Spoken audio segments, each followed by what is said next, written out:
Hello, everyone. Welcome to my presentation for all our grade 1 parents about how you can make homework fun. Okay, so load shedding is not going to stop us. I am sitting in my garden recording this for you. So sorry that I won't be able to talk to you tonight, but with this recording, you can always go back and reference some of the stuff that we talked about. So if you're a grade 1 parent, I know by this time, sometimes you feel totally in control, but we also have parents that feel totally out of control. So with regards to that, this is just my presentation will be approximately 30 minutes, 35 minutes. I just want to guide you through some exciting things that you can do with homework, because I know a lot of parents are working, so you don't have time. So your child maybe is at aftercare or a center where they do homework. But it's very important for you as a parent to still be involved in your child's homework, especially in the foundation phase. Okay, so tips and tools workshop. Let's get going. Okay, so first of all, let me just introduce myself. My name is Karen Visser. Me and my sister Marlies, we run our BioLink brain training business. We've been going for almost 16 years now, and our passion is to educate and help parents so that they can better help and assist their children, especially in the foundation phase, because if they get to grade 4, you have had at that stage to instill some skills in your children so that they can start working towards independence when they get older. But let's start now with regards to this year. All right. So what I'm going to cover quickly as well is I'm going to talk about the importance of homework. And then also number 2, what is your role? Because you do have a role. And then very important, it's important to know how your child learns. Okay, there's a certain way in which they learn at this stage of their development. And then what aspects of your child we can measure maybe to help them better learn. So I'm going to talk about that. And then I'm going to give you some practical tips. Okay, so this is more or less what you can expect of this presentation. So let's get going. Now, this part is really essential. We have to start with this part, because if you don't understand how your child at this age is learning, you are going to struggle going forward. Remember, we've all been parents. I've got 3 children. The oldest is turning 23. The middle one is 21. But I've got a little lot, Lamiki, that just turned 10 end of last year. So I know how it feels to be in grade 1. It hasn't been that long. But if you have the knowledge that I'm going to share with you now, you are going to help especially teachers in class to enforce certain skill sets that they do need. And why I'm saying that is because we work with children from age 7 to 20 years old. We see the lack of skills that was not laid properly in the foundation. And that's why some of them struggle when they get older, because of the foundation that was not laid correctly. So this is what this is all about. So I talk about cognitive skills. Now, being a teacher myself, I like to talk and explain things very practically. That's how my brain works. Remember, I'm ADHD myself.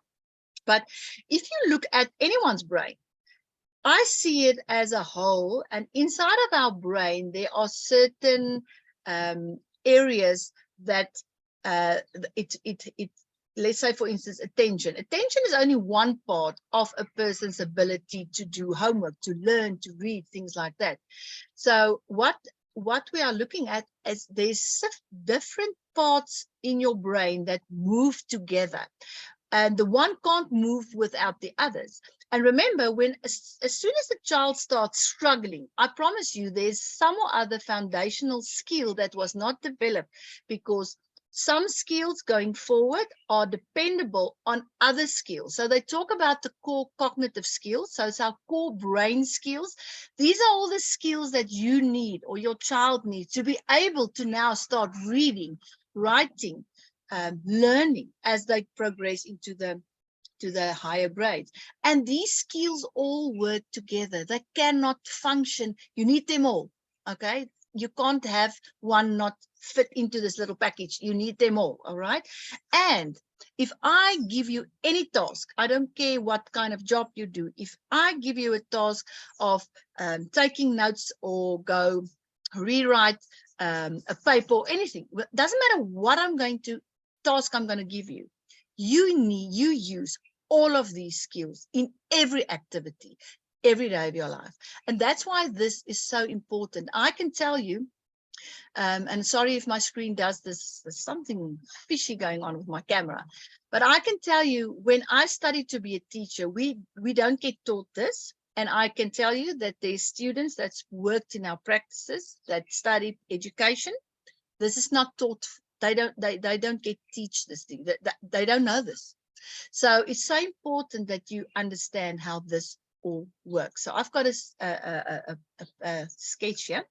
And also, if you go to our website, www.biolink-braintraining.com, you can go to our downloader. If you go to cognitive skills, our programs, you can go to cognitive skills. And then if you go to the cognitive skills side, you will see there's an ebook that you can download called Cognitive Skills Developed is Crucial for Academic Performance. I want you to go there and go download this ebook, because I don't want to go into this too deep. But if you look at this iceberg, all right, so we all want our children, right, to be able to learn, read, listen, especially now. This is where everything starts. And remember, these skills are, you are born with certain skills, but certain children's skills are more developed than others. It depends on how they grow up. Depends on how a household looks like, all right? But we all want them to be able to do all of these things. The problem is that these skills, like I said, remember, if they need other skills so that this can happen, are the ones at the bottom. So we're talking about all our memories. We're talking about attention, because the main thing here is, and I know in the first term, a teacher more often than not is going to call you in and say, your child has got an attention problem. Well, I want to tell you now that it's not always only attention. It seems like they only see one aspect, and I've got loads of teacher friends, so I'm saying this very respectfully, is that it's not always just attention. There are many other skills that is important for a child to be able to function, read, write, all of that. So you can see here at the bottom, it's all of this: sustained attention, hand-eye coordination, spatial memory. Spatial memory, for instance, is when you go sit down and think, okay, I need to now drive to the University of the Free State and I stay in Dampinar. How am I going to get there? What is that road that I'm going to travel? It's also when you get into, you want to go somewhere and you forgot where you put your keys. You have to retrace your things. That's where you use spatial memory. Children in class also use this when they are reading, also when they have to go and recall certain things that they know they place somewhere. So it's essential cognitive skills that need to be developed. Working memory is essential for reading at this stage, and also mathematics. All right, so I don't want to go into all of these. I want you to go download this ebook and you can go read through it. I tell you what this skill does and then how it looks like when your child maybe have a challenge with that. The wonderful thing is, I need to tell you this. Remember, when you got your license, you had to first learn how to do it. All skills, it doesn't matter how weak or strong the skill is. Skills can be taught. All skills can be improved. And that's the great thing about our brains, right? But I want you to remember that your brain, if they have to do any of these functions at the top, always ask yourself, okay, which other skill maybe is lacking, why they are struggling. And please, it's not only attention, right? Okay, let's go on. So if we look at this now, if I talk about fine motor skills and gross motor skills. Now, remember, fine motor skills is when they have to start writing, and especially the boys, right? They don't like writing, especially if they're in grade 1. They still want to play outside. go sit down and write a piece of paper, they hate it, okay? And their little hands get very tired. And that's why it's so important to strengthen these skills. But if we talk about spelling, so how I'm going to present this is I'm going to run through this because I will send you the recording. You're going to have the recording of this so that you can look at it again. But I want you to look at homework in a sense of playing. Now, that's why I'm illustrating this with little pictures so that if you are cooking and you have to recap maybe some homework, this is ways in which you can do it. So if you are a working mom, what I did with my little one as well, because remember, I work as well. I sat down at the end of a week and I would then go through everything that was done through that week because we get the homework sheets, right? And then I would just take some of these exercises and spend half an hour to an hour with my child playing, enforcing the homework that was given. But we did it again, but he never realized that we were actually doing homework, but I was just reinforcing these skills. Okay. Okay, guys, I just changed venues because it's starting to rain outside, so I just had to quickly shift. Okay, so I want you to remember that, so everything when we talk about spelling, this exercise I'm going to show you now is where they have to use their little fingers. And like I said, they sometimes do get tired, okay? But the model of the story, what I wanted to do here is to take some of these examples, make them your own, and then if you recap homework either on a daily basis or on the weekend when you're a working mom, is that you can take some of these ideas and then play it with your child. Okay, so let's look at a few, and I'm going to run through them quickly because you can see I made little pictures.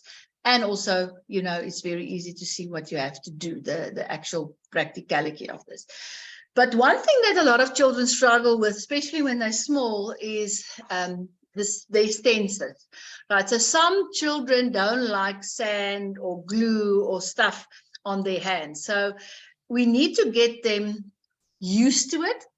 So if your child brings home homework where they have to practice their letters, remember, as soon as, especially if you put a boy, I've got 3 boys, that's why I talk about experience. If you give them a piece of paper, they're already bored, they don't want to do it. So this is alternative ways in what you can use so that it's a little bit more fun for them. So either, okay, we don't live at the beach, but you can use normal stand outside. Okay, you can use maize, you can use rice. So if he has to practice, let's say A's or whatever writing work they put it in a tray, put that in there.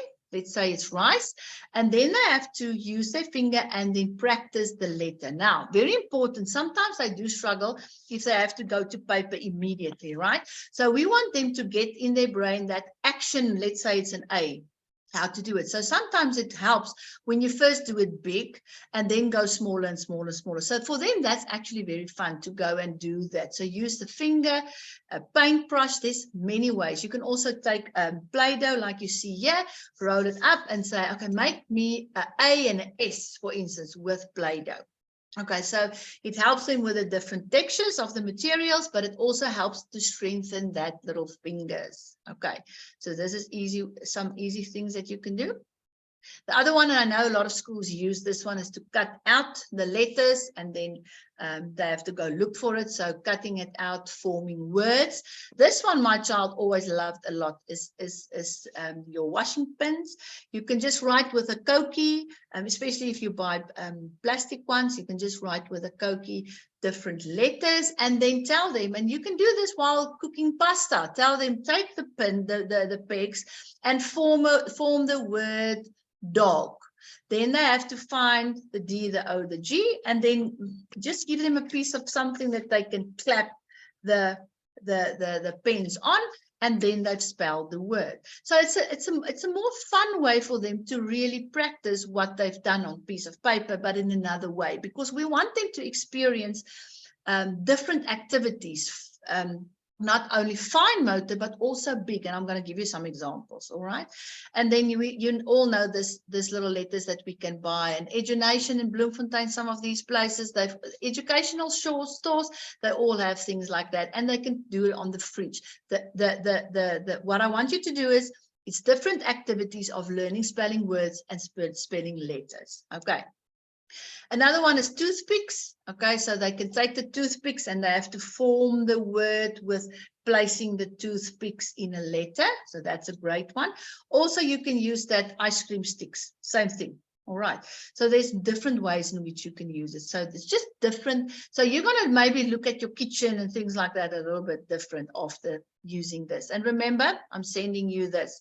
This one is very important. And I've got a few OT's friends that always said to me, it's so important for children to stand up and write while they are standing up. Okay, so you can take either the fridge with a non-permanent marker, a window, where you can tell them to either, remember, all of these exercises are good for either writing, learning the letters and words, but also for mathematics.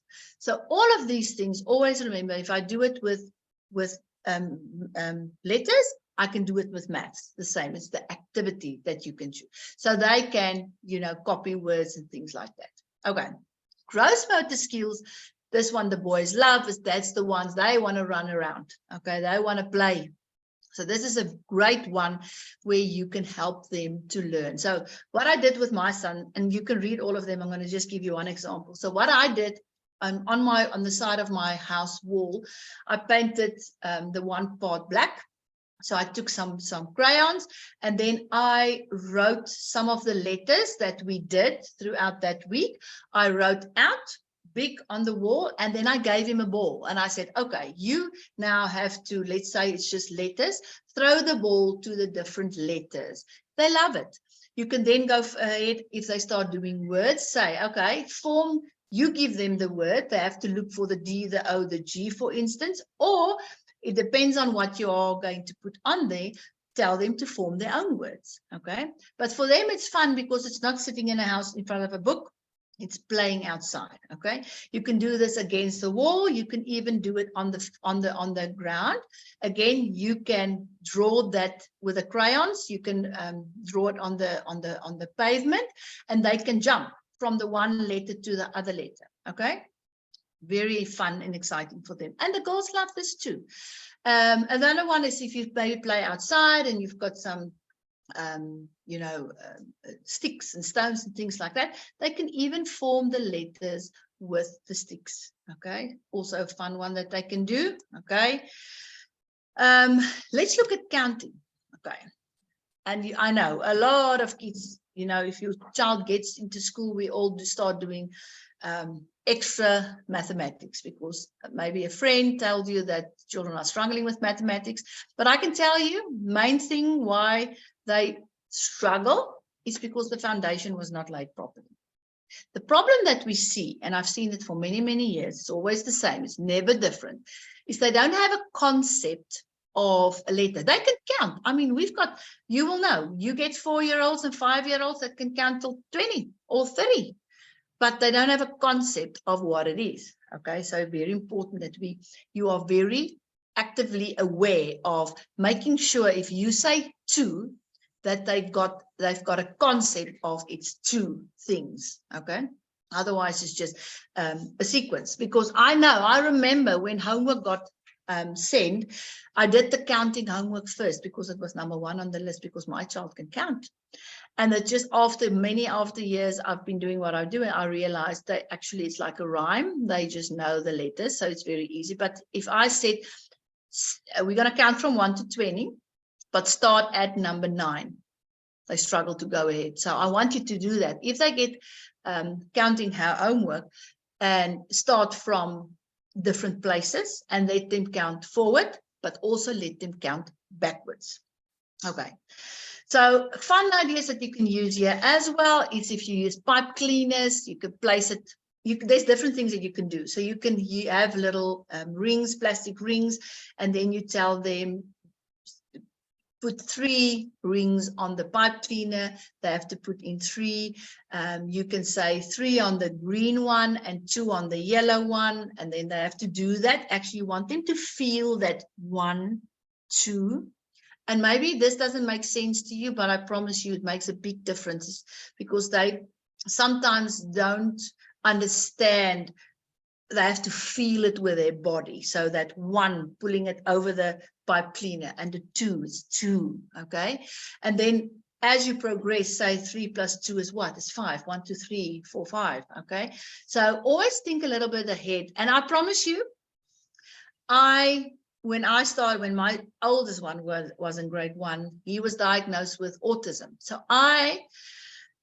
even if I was a teacher, I didn't know how to help him, right? So I was on Pinterest a lot, okay, where I got some different ideas on how to help him to learn these concepts, but so it's not so abstract, but it's more concrete. And so that helped me a lot. But I promise you, the more I did it with him, the more it actually came naturally for me. So if you put anything in front of me now, I will be able to give you 3 or 4 or 5 or 10 ideas of how you can use it in different exercises. But I had to practice my brain as well. Okay, so you'll see the more you do this, the more creative you actually become.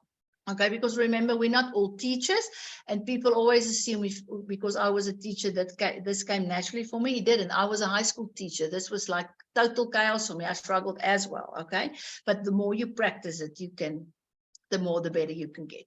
Counting boxes. I mean, we all have somewhere places, Tupperware, where you can put different things in. And you can see here's pasta, there's numbers, there's little buttons. So there's different ways in which you can use little boxes like this, and then let them, you say 6, they have to put 6 in a little box. Again, it's that actual physical thing that they need to do to count, okay? Because that's why I'm saying that concept of counting is so important, okay? So there's different, you'll see there's different activities that you can do over there, okay? Counting blocks. Now, I want to show you quickly. I'm also going to send you, let me just my camera, sorry about that, guys. Okay, I'm sending you this. It's a counter workbook. There's actually, I think there's 18 pages in there. Now, you all know this counter blocks. I think some schools put it in their packages. Now you're getting it, but you don't actually always know what to do with it. So this is an 18 pages manual that we wrote and put together, where there's different aspects of mathematics that you can practice with your child. So I want to talk, and I'm actually going to get to that, but I want to talk about it now. It's something that they struggle with when they are in the higher grades, that we see very often, is the words. If you tell them what comes after 10 or in front of 11, those they struggle to actually know, where should I go now? They don't know what to do. So with this counting blocks, because they can see it, they say, let's say it's 1, 2, 3. What comes after 3, it's easy for them to see when it's 4. So in this manual, there's different activities that you can play with your child, enforcing some of these very important skill sets. Okay, so I want you to go through this, download it, and then start playing. But remember, I want you to remember your role as a mom.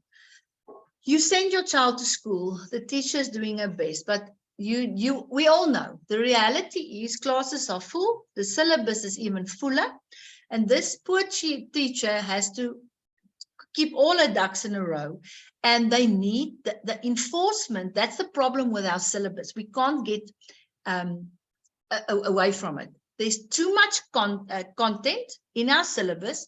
There's no time in the class to reinforce what is being taught, especially in the foundation phase, grade 1, 2, and 3. Okay, so it's very important that you know that you do have a responsibility, okay, to help your child, especially in this grade. And I promise you, when you do this in the first grade, you are laying a very, very solid foundation.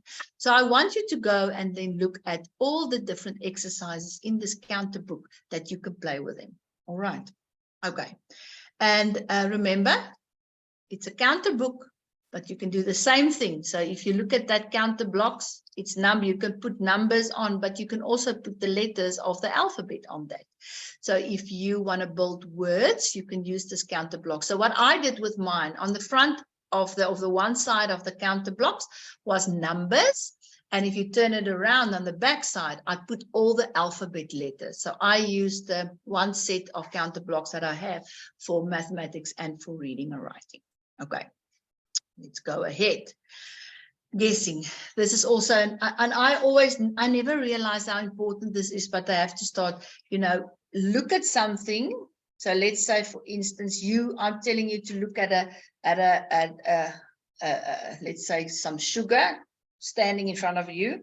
You will look at it and say, it's about 10 kg. Sometimes I struggle with that.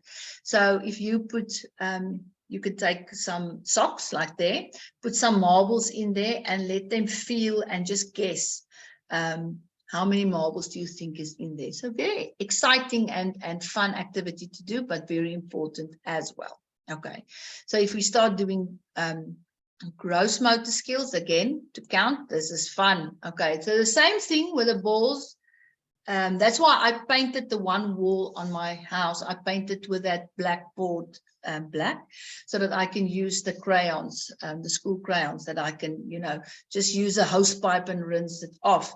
So for the same thing with the letters, I wrote down all the numbers. And this is fun because let's say it's number 5. You can tell them, okay, bounce the ball 5 times against the wall. So again, their body is experiencing 5, right? So 5. Then you can also tell them 3 plus 2 is what? Find the number, 5. Oh, okay, and bounce it 5 times. 1, 2, 3, 4, 5. So there's different things that you can do with a ball. And like I said, they love this. I also bought balloons. And I would then, we would throw it in the air and I would say, look for the number 5 or whatever. And then they have to hit the number 5. So there's so many things that you can actually do in a playful manner. And the thing is, what's so nice is that if you spend this hour a week with your child where you maybe just reinforce that was taught, it's quality time with your child. It's time where you can actually build a relationship in the sense of getting them to talk to you about things that happens in school, because we know a lot of times they don't have the vocabulary to explain to us what happens. So through play, that's why play therapists are so important. Is through play, a lot of stuff actually comes out because they are not so focused on what maybe is bothering them. They are distracted and then the words come. Okay, so playing with your child, I cannot tell you how important this is. Okay, so this exercise is very important for identifying numbers, but you can also use it when they start adding, subtracting, multiplying, dividing. Okay, very important. Fun. So another one, I use this with a laundry basket. Again, you place it on the wall or outside, call out a number and throw the ball into the basket, the number that was called. Okay, you can also use it with sequences. I think you get the idea here. The model of the story of all of this that I'm talking about is that you need to know that you cannot only help them and reinforce it by sitting and doing it on a piece of paper. I want you to get out there and doing stuff. They have to use their bodies to do this. Okay. This is one of the most important things. So if you were asleep now, I want you to wake up. So auditory perception, because so many teachers, and like I said, I've got many teacher friends, they complain that the children are not listening. And remember, a big part of listening helps also with comprehension, but also with being able to talk, to communicate. Okay, so I want to quickly run through this. So remember, listening skills will affect your child. So remember, information comes in now, they have to process and do certain things. But it helps with speech and language, because if you are using certain words, they will hear it and they can then, in the right context, start using it in their sentences. So it helps with language, okay? And then also, and this is where a lot of times they go to speech therapists when you actually find out that what they are hearing and what they are in their brain what they think they heard is totally different. That's where speech therapist comes in. Okay.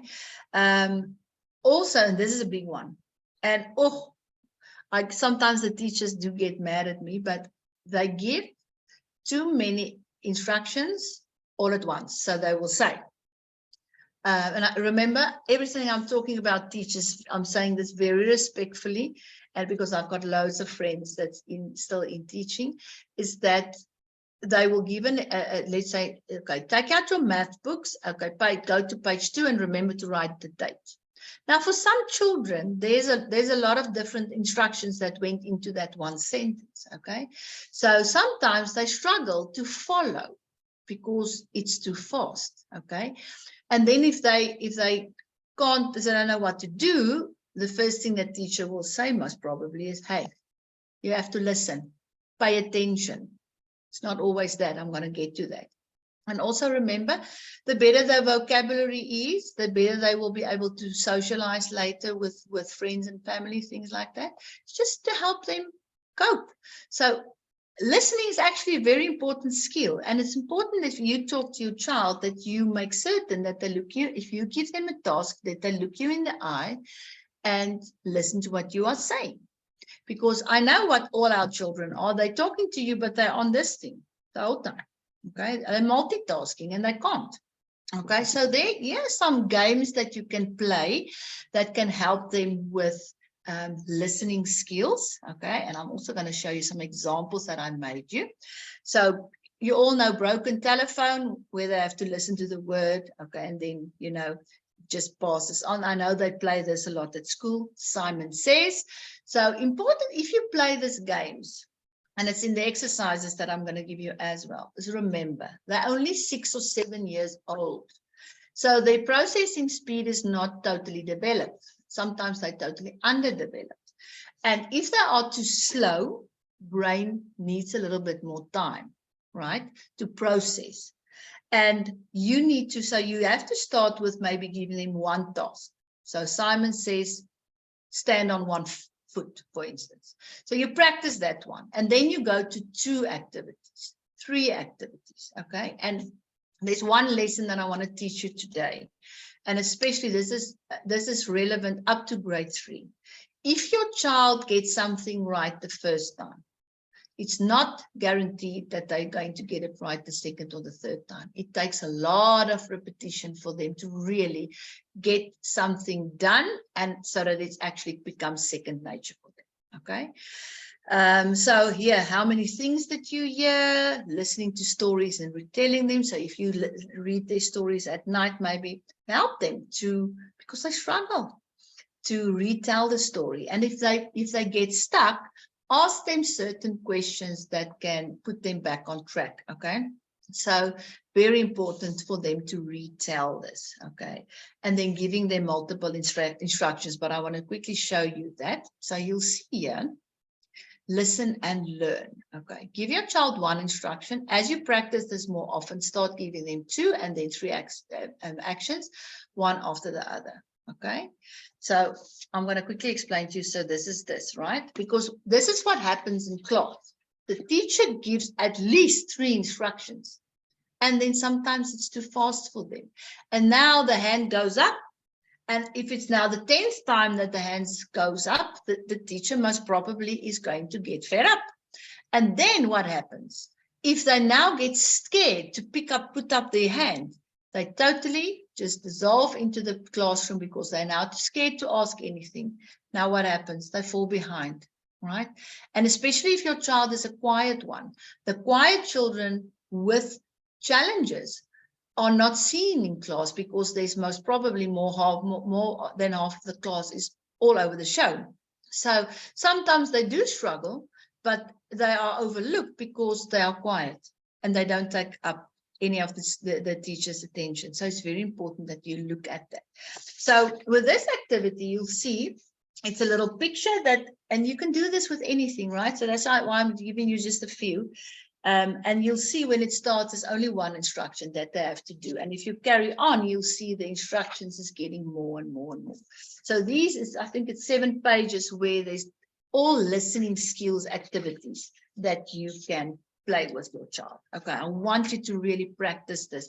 And also, if you practice this, tell them, remember, the teacher is also going to do this in class. She's going to tell you, Marnay, remember, take out your math book, write the date, remember to underline the date, for instance, so that what you are practicing, you are relaying what's happening in the classroom, okay, so that they can put the dots together.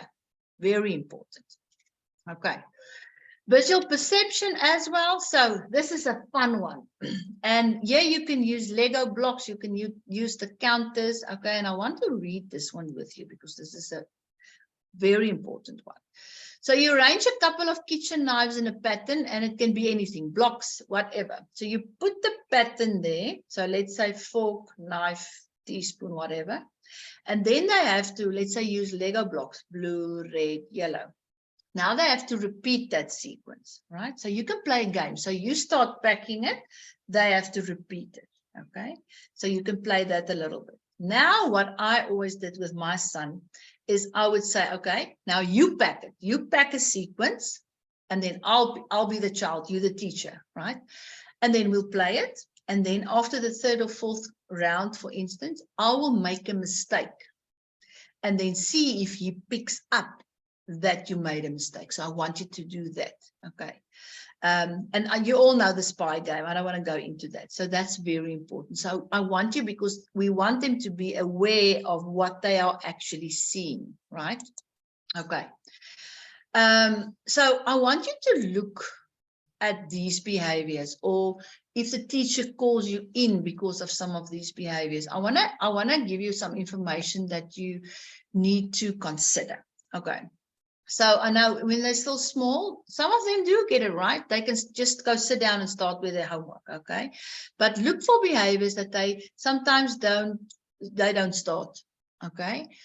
Always remember one thing about our kids. It's not that if we give them a task, they don't want to do it. I still have to meet a grade 1 child that does not want to please a teacher. Even the boys, they want to. So sometimes when you give them a task, it's not that they don't want to do it. It's that they don't know how to do it. And sometimes we forget as parents, we think it's easy, just start. For them, sometimes it's not so easy because they don't know how to start. What's the first thing that I need to do? Okay. Important here is that don't do it for them, because that's the other thing that you have to watch out for. Don't do it for them, because what happens with us as parents, and remember, I'm talking about myself. I've made so many mistakes with my older kids. I just got it right with the third one, but there was a 10, 12-year gap where I did what I'm doing now. That's why I got it right now. And that's why we're teaching this, to help you guys to get it right from the start, is that you don't want them to feel that they can't do things, right? But I don't want you to give them the answers. We're all in a hurry. We want that homework to go fast so that we can tick the box, because I still have to cook for dinner for tonight. But if you do everything for them, they will not be able to think for themselves, because this is the main thing that the high school children struggle with. They don't know what you are saying. They don't have the comprehension is so bad because they've never learned how to do things on their own. They need their mom.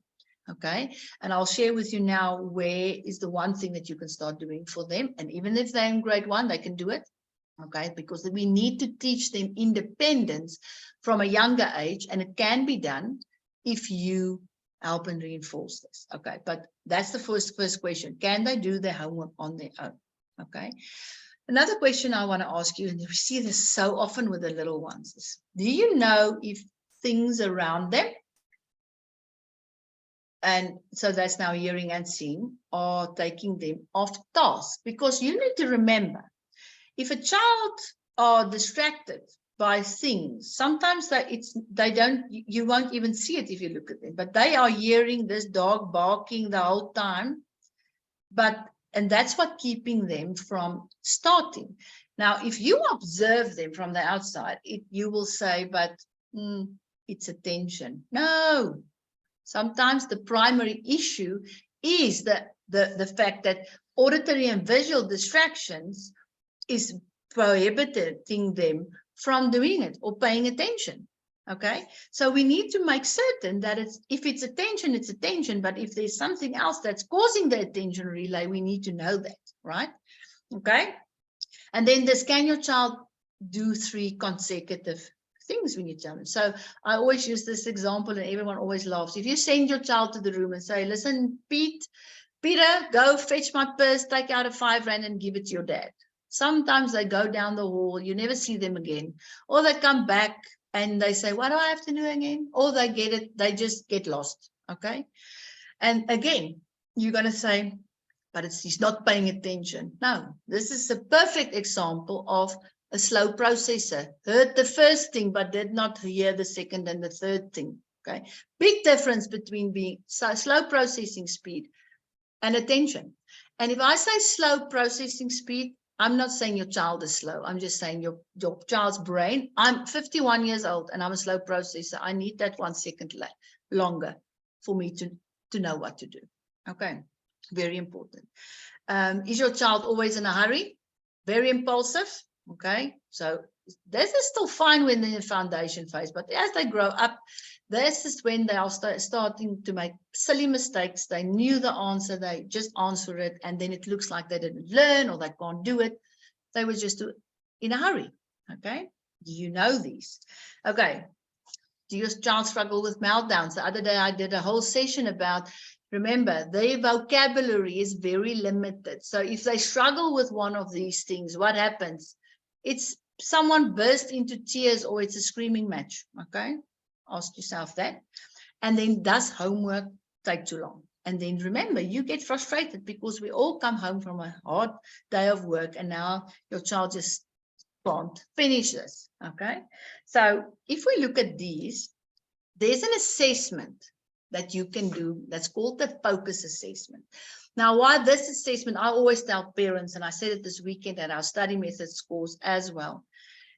People will ask us advice around doing homework or studying. And then my answer is always the same.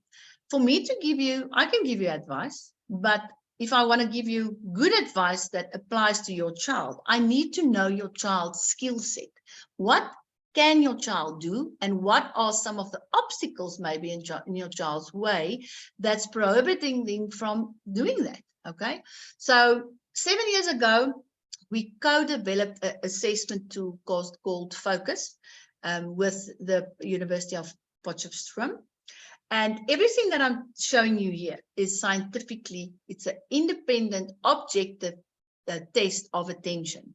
So now we're talking numbers, and I'm going to give you an example just now. So if a teacher tells you, I remember the teacher would say with my old son, he's got an attention problem. Then my husband, that's a professor in chemistry and wants to measure everything, will say, but how bad is it? There wasn't any numbers, right? So if you get a sentence like that, I mean, it's up in the air. I want the number. Because how am I going to help my child to plan homework schedule if I don't know what their ability is, right? So this is why the focus assessment is a wonderful tool, just to know your child's skill set. And remember that if the skill set is not totally developed, it can be still. Okay, so it's all good news. For me, assessment is a great tool for communication. So we measure attention span, and remember, we put its age and gender norms. So if your child is 7 years old and a boy, we will we talk about there's a area where the norm group is. We will exactly know where your child is, under, above, wherever. Okay, so we measure attention. We measure processing speed, and this is the one that where if your child is a slow processor, you can go with a scientific paper and tell the teacher, listen, you need to slow down. My child at this stage can't hear 3 or 4 consecutive tasks. Okay, because it's not someone's opinion, it is a scientific paper, right? The third one is your child impulsive? Okay, remember, impulsivity is a big thing, especially teachers. If a child can't slow down or wait their turn, they normally get in trouble. Okay, and sometimes this is just a good communication tool to show the teachers, right? And then the last one is we can see if auditory and visual distractions is actually taking your child off task. And what we've seen many times, it also creates, a lot of times it creates anxiety with the child, okay? And we don't want that. Okay, so this is an assessment just to quickly show you, and I always talk about this because this makes me so excited, because if I want to give you advice, I want to give you advice from this, not shooting from the hip or just thumb sucking things. Okay, so you can see here, for instance, and I'm just going to run through it. Consistency is attention span. Here you can see the blue line. This is a 7-year-old. I can't remember a boy or girl, but it doesn't matter. Oh, it's a female. And then that purple line you see over there is the norm group for this, for a 7-year-old girl. And this is where the child is. But forget where the child is. This is important. 35% of the 20 minutes that this child did this assessment, that equals to 7 minutes. So just think for yourself. If a period is 30 minutes long, so let's add that up. 10 minutes of the time, less than 10 minutes of the time, my child was present. So that means my child is missing important parts throughout the period. And that's actually, we don't want that, okay? But can you see, this shows me a realistic view of this child's skill set. So these two, this is the performance, is brain processing speed. These we want to go to the right-hand side. So we want to have more of that, longer attention, things like that. But impulsivity, we want to go to the opposite side, right? We don't want to be impulsive, right? And on this side, you can see this is the distractions, there's the visual, there's the auditory, and then the combination. So this child is hearing and seeing everything in class, and it's taking them off task. And that can influence the attention, for instance. Okay, so I want you to consider this. If you are in an area, I want you to go to the website. You'll see at the top, it's Find an Agent. If you can just contact some of them, and then you can schedule an assessment like this. And if you are not in an area where we have agencies, you can contact us. And I think this is my, let me just give you, there at the bottom is my email address and also my telephone, because I can test you wherever you are. So the same assessment that we do in a center, we can do in the comfort of your own home. And then if I do a feedback with you, we'll do it via Zoom, and I can help you with regards to that. Okay. The last thing that I want to show you, remember I said I want you to start teaching them things. So you'll see in the, I'm going to send you loads of resources, okay? But this is a very important one. It's a checklist for stationery. There's also one for school, for the school bag. So what I want you to do with this is, because this is simple, I want you, and you'll see one is filled in, but there's another one that's empty that you can use for your child. We want them to start taking responsibility. And the easiest way to do that is with stationery. Okay, so if they obviously can't read anymore, you can put little pictures there or whatever. And it doesn't have to be, this is just an example. But I want you to teach them. When they have to pack their own school bags at night, you don't pack them. Okay, so if there's certain things that needs to go into the bag, you can take a paper like this. You don't even have to type it. Just write down, check for a ruler, my space case, my books, or whatever. It's just a little checklist for them to pack their own bag, not you, them. Okay, so they pack their school bag and then make certain, the other one is for school bag, but let them check that they've got everything that they need for school. Because what happens, for instance, and I know from first-hand of experience myself, but many parents that I've worked with, is that you will see that they forget something at home, like a prit or a rubber. Then what do? You chase school to make certain that your son or daughter has that, because otherwise I'm going to get in trouble. They have to get in trouble. They need to know that I'm responsible to pack my own school bag and to pack my stationery bag. And if I don't do that, I get in trouble. Okay. I promise you, if you start doing just this one simple thing, it's going to help them so much, because what you are creating is you are creating a routine, and you'll see I'm sending you some routine templates as well. Routines are essential for them, because the more you do it, the more it becomes a habit. And what happens when it's a habit? They don't even know, you don't even think, you just do it. If you want to have an independent child in grade 4 and grade 5, these are the core principles that you can enforce onto them, even when they're small, like where they are now, 6 and 7 years old. Okay, guys, thank you for attending it. I'm sorry it wasn't live.